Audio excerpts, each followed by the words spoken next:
There is a prison in South Korea that when you are locked into your 54 square foot cell, you are handed a blue prison uniform, a yoga mat, a tea set, a pen, and a notebook.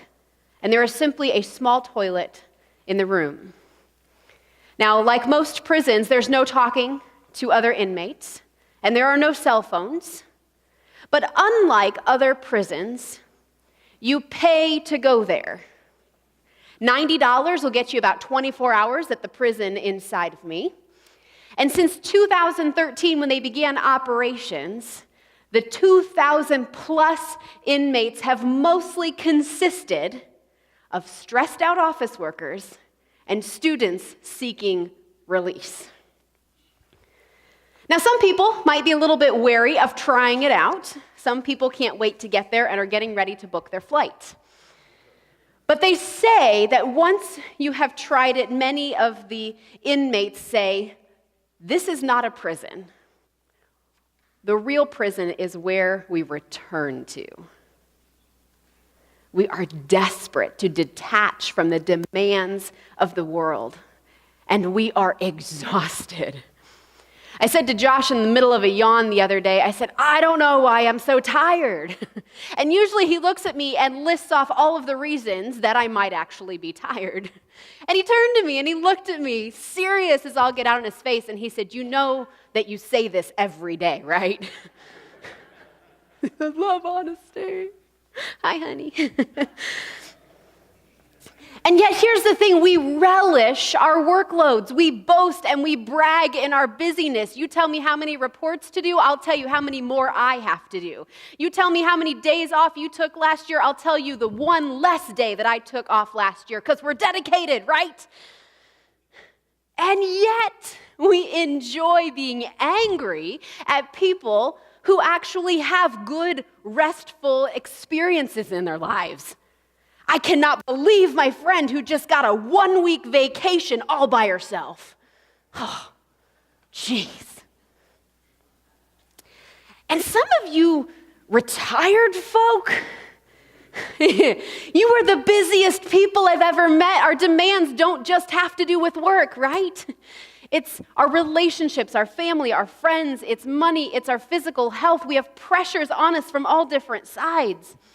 The co-founder of Prison Inside Me, used to working 100-hour work weeks, said that he would much rather spend a week in solitary confinement just so that he can rest and feel better. But we need more than a nap. We need more than a long weekend.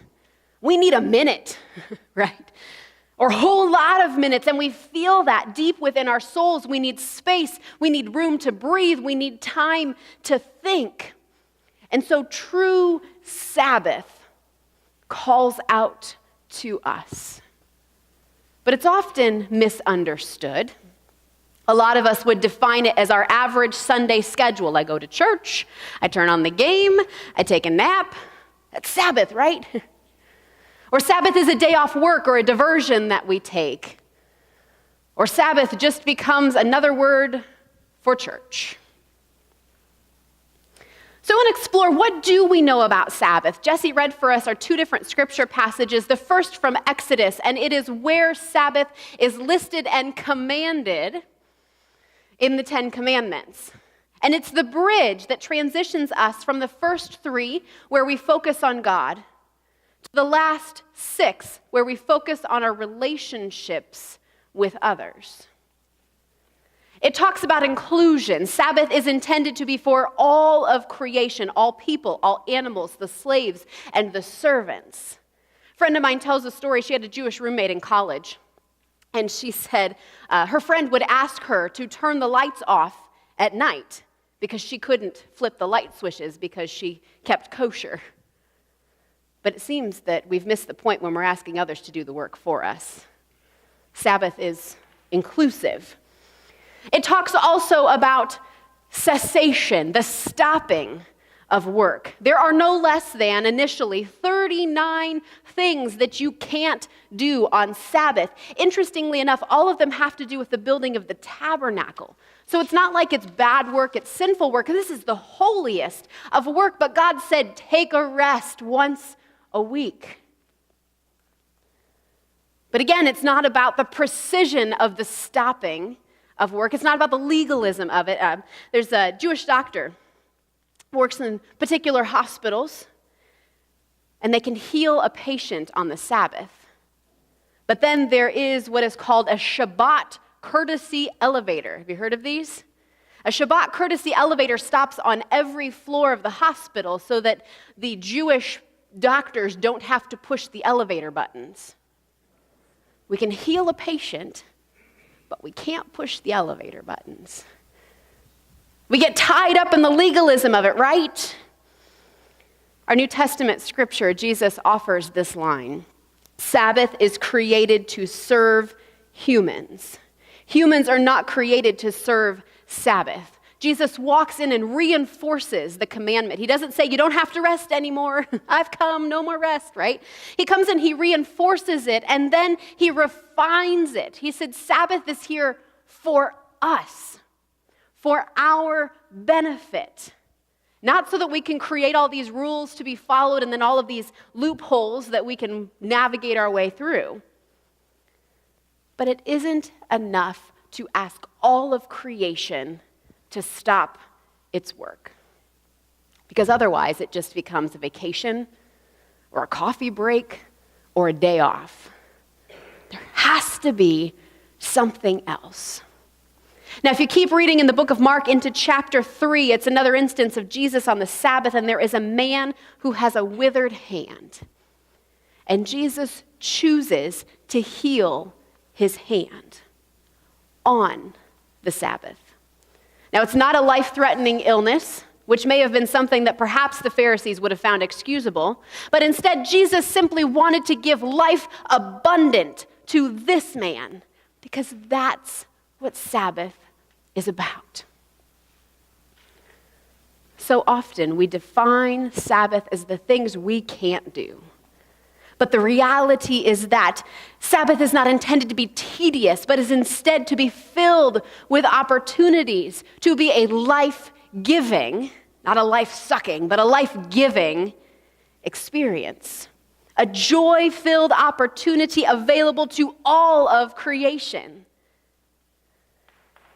Exodus reminds us that God rested after the creation of the world. And a lot of times we joke around, we say, God must have been tired, as if we imagine God with his feet up, watching the game, mindlessly chewing on nachos. But we misunderstand rest. Instead, what if we pictured God sitting back and enjoying creation with celebration, intentionally paying attention to what is around him? Sabbath is the difference between mindless rest and intentional awareness. Sabbath requires stopping all of the normal things that demand so much of us, or the things that we work so hard to control, so that we can lift our heads from the demands of the world long enough to see one another, so that we can pay attention to where God is at in the world around us, so that we can experience the delight that God asks us to experience. In the Jewish faith, the Sabbath is experienced from sundown to sundown, and it begins with a meal. Now, often there is this harried prep to make sure you have everything done because you can't cook over the course of the Sabbath. And when sundown hits, what's done is done. And you just sit back and enjoy it. Author Dan Allender, he writes, Sabbath is marked by some moment in time when the clutter and congestion of sameness is released. It's like loosening the line between the sailboat and the dock. The boat has been packed, all the provisions are on board, and everyone is ready for the moment of send-off. And when the line that tethers you to the land has been loosened and thrown aboard, the bow pushed away from the dock and the engines put in forward, the Sabbath has begun. You are in another realm.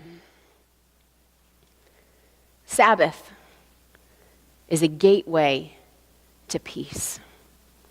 One of the things that the early Sabbath writers, as they were discussing it, talked about, they said, not only are you not supposed to kindle a fire, but you're also not supposed to kindle the fires of righteous indignation.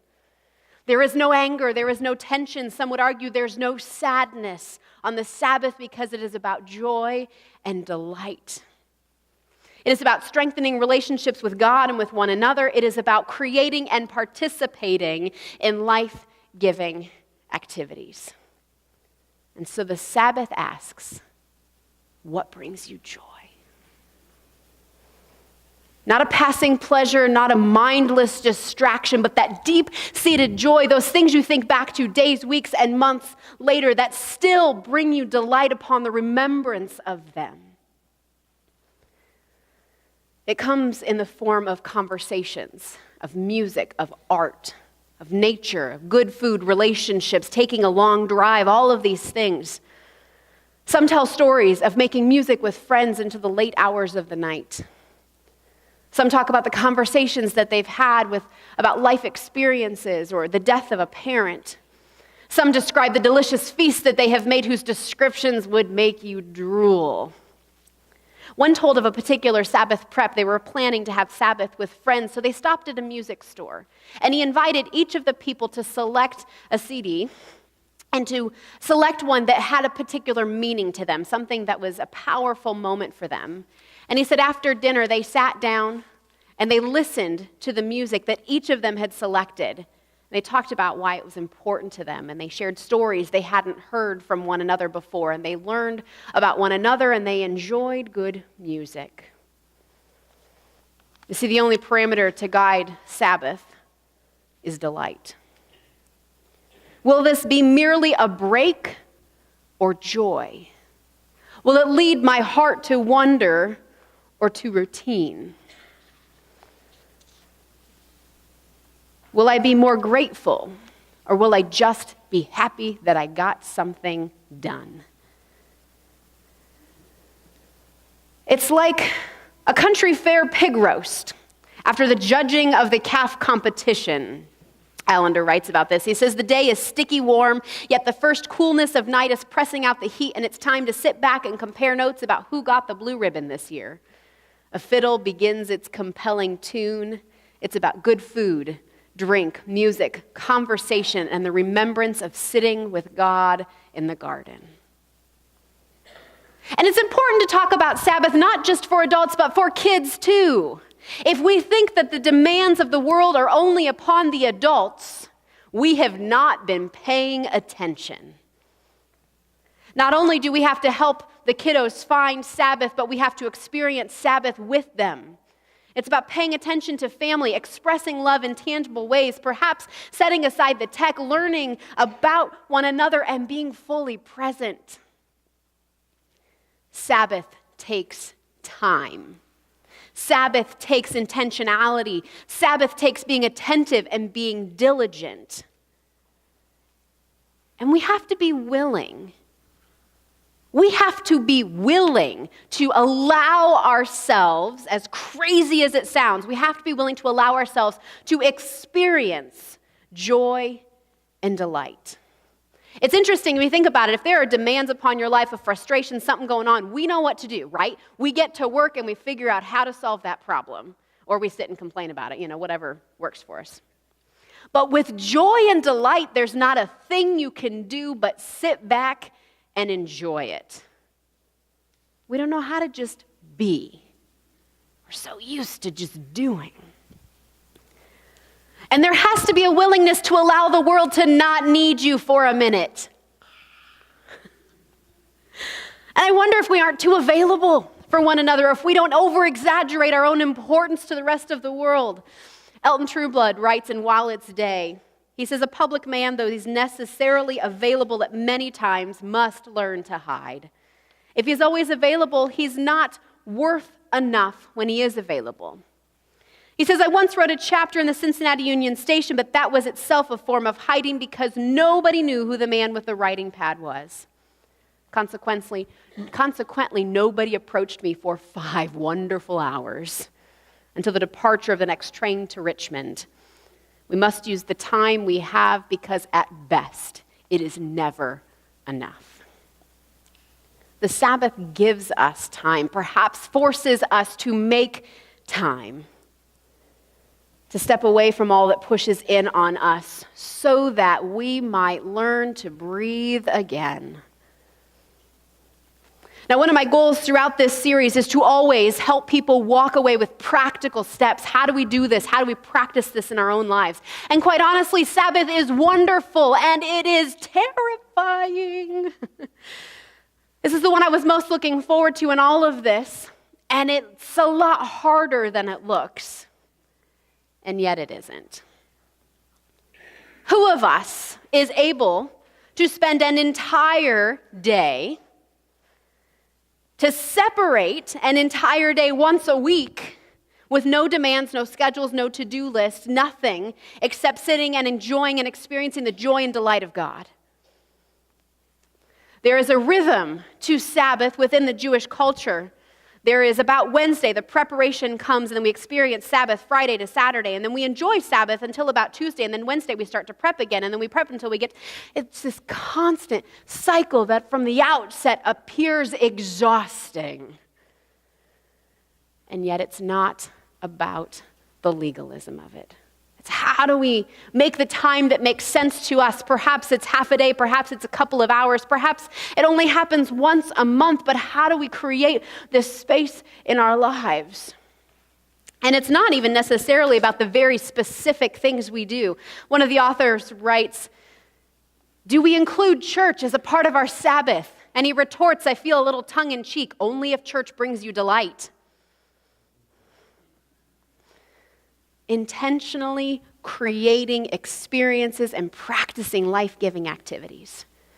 So first, what is one thing that you can stop doing on the Sabbath to free yourselves from the material world? What is something that we need to step away from? Perhaps it is some sort of tech. Perhaps it has to do with a newspaper or a book. Perhaps it's saying no to a commitment. Maybe it's choosing not to travel somewhere. What is it that is keeping us tied down, that is connected so much to the rest of the week, that is keeping us from stepping back for a second? Number 2, what are new activities that might awaken a Sabbath joy within you? Perhaps it's spiritual, candles, prayer, those kinds of things. Or perhaps it's a bit more traditional. This is a list that the rabbis list off, so take it as you will. Perhaps you need a nap, or games, or to eat, or sing, or dance, or make love, or bless other people, your friends, your family, your children. Perhaps the Sabbath for you, you need to add in creative, life-giving activities, maybe giving to charity, calling a friend you haven't talked to in a very long time, or having special and intentional conversations you might not have made time for in other parts of your week. Number 3, using blessings and prayers to open your heart to God and to enrich the moment. As Jesse said, where would we be without Google? You can Google Sabbath prayers. You can use the Book of Common Prayer. You can ask your pastor for lots of resources, because if one thing she loves, it's handing out books as resources. And number 4, see how much of the Sabbath feeling you can take with you into the next week. I'm a bit of a grammar nerd, though it doesn't always come out. I have a sign on my desk that says I'm silently correcting your grammar. It's only occasionally true. And so I think in weird analogies, roll your eyes now, it's fine, I'm used to it. But this is the thought that came to me as I was thinking about this week. Sabbath is like a bracketed phrase upon which the rest of the sentence hinges. It maintains its own grammatical boundaries while still informing the rest of the sentence. Yeah, I hear it, it's fine. What the Sabbath does is it becomes this bracket in our week. And it's so important to all of the things on the other side of it, and yet it has a quality all of its own. It reminds us that we don't live for the work week. It reminds us that we live for God and that God desires we experience joy and delight and a taste of what is to come. Jewish author Abraham Heschel, who has written one of the classic works on Sabbath, he says, the Sabbath thus is more than an armistice, more than an interlude. It is a profound conscious harmony of man and the world, a sympathy for all things, and a participation in the spirit that unites what is below and what is above. All that is divine in the world is brought into union with God. This is Sabbath and the true happiness of the universe. So I'm going to leave you with a few words of instruction from Dan Allender on Sabbath. He says, delight requires the courage to be attentive, intentional, and diligent. It will not happen without planning and preparation. It requires I ask myself and my spouse and my children and my friends and others, what will bring us joy? We must be guided by creation to engage creation. So listen to the psalm from Psalm 96, 11 to 13. Let the heavens be glad and the earth rejoice. Let the sea and everything in it shout his praise. Let the fields and their crops burst out with joy. Let the trees of the forest rustle with praise before the Lord. To listen and let the heavens and earth be glad. To hear the pounding of the sea and the crops burst out with joy and the trees rustle with praise, it requires at the least quiet. We must put ourselves before creation and listen. Open your senses and take in all that is moving before you. Quiet the questions as to why or even how. Silence the accusations or the doubt. It will not serve us well if the Sabbath is entered or even planned in busyness. All that is required is to know that God dances in his creation. Tune your senses to the play of God, and when you're ready, join in the Sabbath dance. May we all have the opportunity to experience true Sabbath. Amen.